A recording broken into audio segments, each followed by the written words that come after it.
ولا نخالطهم ولا نكلمهم.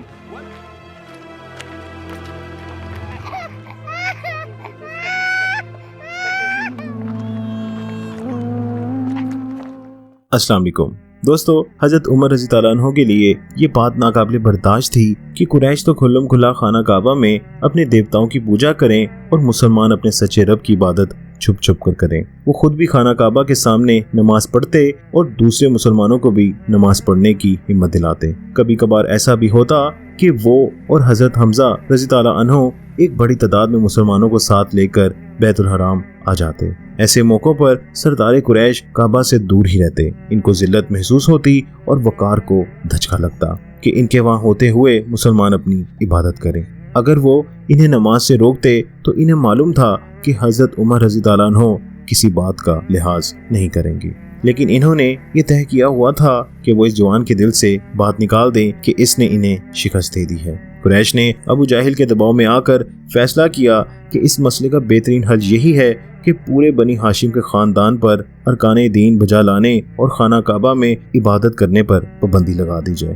چونکہ ابو لہب کے سوا تمام بنو ہاشم نے خواہ وہ ایمان لا چکے تھے یا نہیں اپنے رشتہ داروں کی حفاظت کی گارنٹی لی ہوئی تھی، اس لیے ایک دستاویز تحریر کی گئی جس کے تحت یہ ایگریمنٹ کیا گیا کہ کوئی شخص بنو ہاشم کی عورت سے شادی نہیں کرے گا اور نہ ہی کوئی اپنی بیٹی کو بنو ہاشم کے کسی مرد کے نکاح میں دے گا، اور نہ کوئی ان کے ہاتھ سے کوئی شے فروخت کرے گا اور نہ ان سے کوئی شے خریدے گا۔ یہ پابندی اس وقت تک نافذ رہے گی جب تک کہ بنو ہاشم کا خاندان اپنے طور پر محمد صلی اللہ علیہ وسلم کو باغی قرار نہ دے دے، یا جب تک محمد صلی اللہ علیہ وسلم خود اپنے دعوے نبوت سے دستبرداری کا اعلان نہ کر دیں۔ دوستو، کم از کم 40 سرداروں نے اس ایگریمنٹ پر اپنی مہریں لگا کر اس کو تسلیم کیا۔ ان سرداروں میں سے کئی مجبوراً اس ایگریمنٹ میں شامل ہوئے تھے اور انہیں مختلف طرح کے دباؤ ڈال کر اس ایگریمنٹ میں شامل کیا گیا تھا۔ مطلب کے خاندان نے اپنے بنو ہاشم بھائی کو تنہا چھوڑ دینے سے انکار کر دیا۔ اس پر ان کے خلاف بھی بنو ہاشم پر عائد پابندیاں لاگو کر دی گئیں اور اس دستاویز کو خانہ کعبہ کے اندر رکھ دیا گیا۔ اپنے مشترکہ خاندانی تحفظ کو مد نظر رکھتے ہوئے بنو ہاشم ابو طالب کے گرد اکٹھے ہو گئے۔ ان کا محلہ وادی مکہ میں تھا جہاں ابو لہب اور خاندان کے زیادہ تر دیگر افراد آباد تھے۔ رسول صلی اللہ علیہ وسلم اور سیدہ خدیجہ رضی اللہ عنہا جب اپنے گھر والوں کو لے کر آئے تو ابو لہب اور اس کی بیوی اس محلے کو چھوڑ کر دوسرے محلے کے مکان میں منتقل ہو گئے۔ یہ اس بات کا اعلان تھا کہ وہ بحیثیت مجموعی قریش کے اتحاد میں شامل ہیں۔ دوستو، اس پابندی کو ہمہ وقت انتہائی سختی سے نافذ نہیں کیا جا سکتا تھا کیونکہ ایک دوسرے سے رشتہ داریوں کے سبب اس میں کئی خلل تھے۔ اگر ایک خاتون جس کی شادی دوسرے قبیلے میں ہو جاتی وہ اپنے سابقہ قبیلے سے تعلق بھی قائم رکھتی تھی۔ ابو جاہل برابر نظر رکھتا تھا کہ کوئی اس ایگریمنٹ کی خلاف ورزی نہ کر پائے، لیکن وہ بھی اپنی تمام تر کوششوں کے باوجود بعض اوقات ناکامی کا منہ دیکھتا۔ ایک دن اسے سیدہ خدیجہ رضی اللہ عنہا کا بھتیجا حکیم راستے میں ملا۔ اس کے ساتھ اس کا ایک غلام تھا جو آٹے کی بوری اٹھائے ہوئے تھا۔ یہ دونوں بنو ہاشم کے محلے کی جانب جا رہے تھے۔ ابو جہل نے الزام لگایا کہ وہ دشمن کو کھانا دینے جا رہے ہیں اور دھمکی دی کہ وہ قریش کے سامنے حکیم کا پول کھول دے گا۔ ابو جہل اور حکیم میں بحث ہو رہی تھی کہ قبیلہ اسد کا ایک فرد وہاں آن پہنچا اور معاملے کی حقیقت پوچھی۔ جب اسے معاملے کی تفصیل بتائی گئی تو اس فرد نے ابو جہل سے کہا کہ یہ اپنی پھوپھی کے لیے آٹا لے کر جا رہا ہے اور اس کی پھوپھی نے اسے اسی کام کے لیے بلایا ہے۔ نہ تو حکیم اور نہ ہی اس کے قبیلے کے علاوہ کوئی اور رکاوٹ ڈالے۔ اس کے لیے ایک مخزومی کی مداخلت توہین آمیز اور برداشت سے باہر تھی۔ دوستو، اس قبیلہ اسد کے فرد کا نام ابو الجنتری تھا۔ جب ابو جہل اپنے رویے سے باز نہ آیا اور حکیم کو آٹے کی بوری لے جانے کی وجہ سے برا بلا کہتا رہا تو ابو الجندری نے اونٹ کی بڑی ہڈی اٹھا کر ابو جہل کے سر پر اس زور سے ماری کہ وہ چکرا گیا اور دن میں تارے نظر آنے لگے۔ انہوں نے اسی پر بس نہ کی بلکہ ابو جہل کو اپنے پاؤں سے خوب روندا۔ حضرت حمزہ رضی اللہ عنہ اتفاقاً اسی طرف آ نکلے اور ابو جہل کی تصویر دیکھ کر خوب خوش ہوئے۔ دوستو، حکیم اپنے قبائلی حقوق کے دائرے میں تھا، لیکن اور بھی بہت تھے جنہوں نے ان پابندیوں کو صرف متاثرین کی ہمدردی میں توڑا۔ ہشام بن عمر کا تعلق قبیلہ عمیر سے تھا اور ان کی رگوں میں ہاشمی خون گردش نہیں کر رہا تھا، لیکن اس کے گھر والوں کے خاندان بنو ہاشم سے باہمی شادیوں کی وجہ سے قریبی تعلقات تھے۔